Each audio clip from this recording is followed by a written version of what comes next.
Hey Chef, kannst du mal kurz? Mein Zeitkontingent ist wie eine Yacht. Ich habe keine. Ja, noch nicht. Du Chef, sag mal, wie viel kann ich eigentlich für die Hohlraumkonservierung berechnen, wenn der Hersteller keine Vorgaben macht?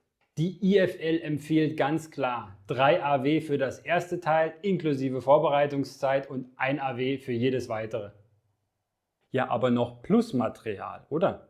Nee, wieso? Das bekommen wir jeden Montag palettenweise geschenkt. Herr Logisch plus Material. Immer einen Spruch auf den Lippen. Alles klar, Chef. Dann berechne ich das nach Verbrauch. Mahlzeit.